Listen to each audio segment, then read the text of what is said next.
GMA 2012 Total Access is sponsored by the Musco Family Olive Company.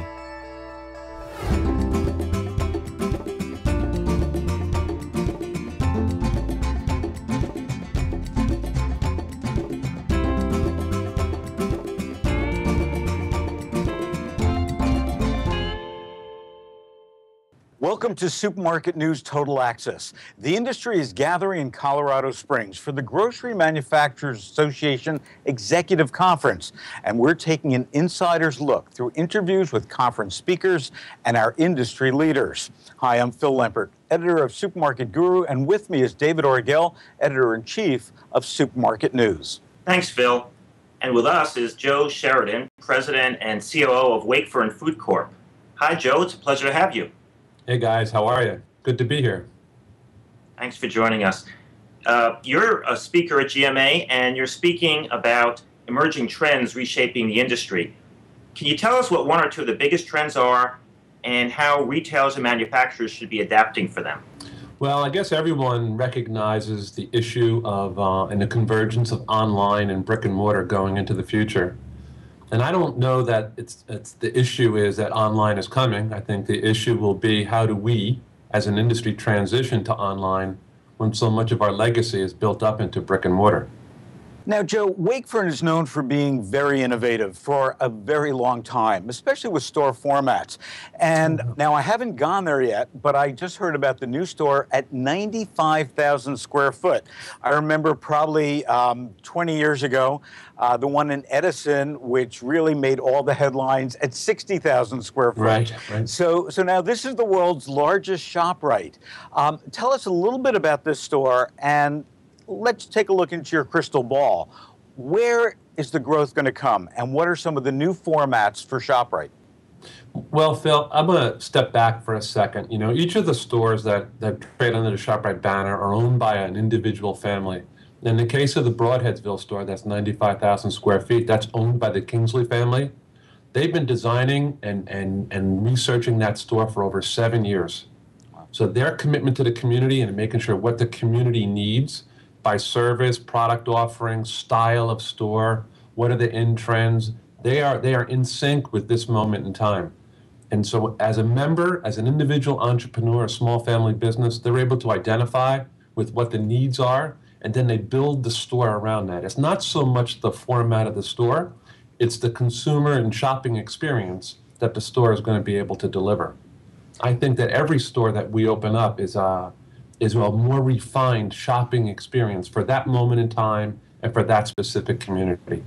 So, Joe, what I'm hearing from you, quite possibly, is ShopRite's secret weapon, understanding the shopper. What a concept.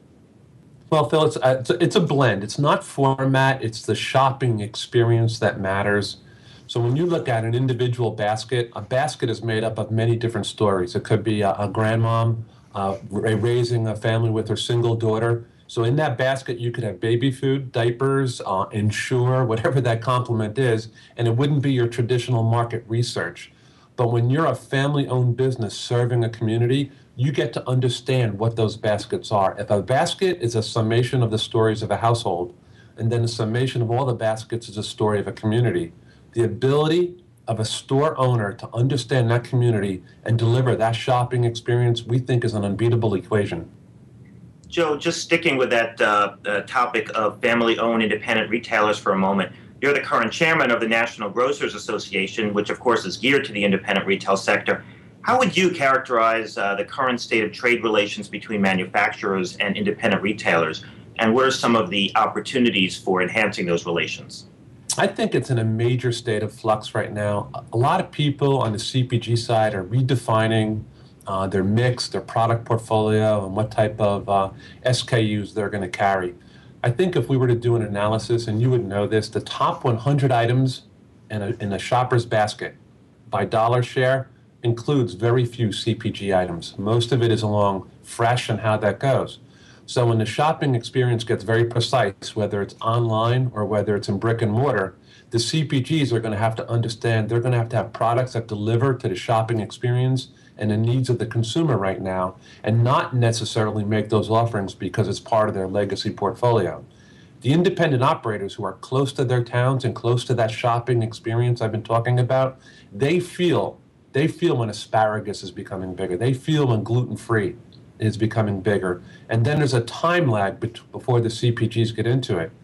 I think a higher level of communication and appreciation of the views of the smaller businesses, I think would be very important for a CPG. It is my firm belief that all innovation comes from smaller family-owned business.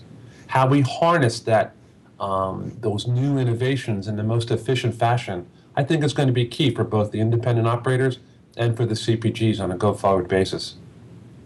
Joe, thanks so much for joining us and being really one of our industry's true leaders. You've got great insights, and thank you for sharing it. Thank you, Phil. Thank you, David. Good talking to you. Good talking to you. Be sure to visit supermarketnews.com for more insights on the 2012 GMA Executive Conference, and be sure to watch our other Total Access industry leader interviews. Thanks for joining us. The 2012 GMA Executive Conference, Connecting Today to Grow Tomorrow, is sponsored by Musco Family Olive Company.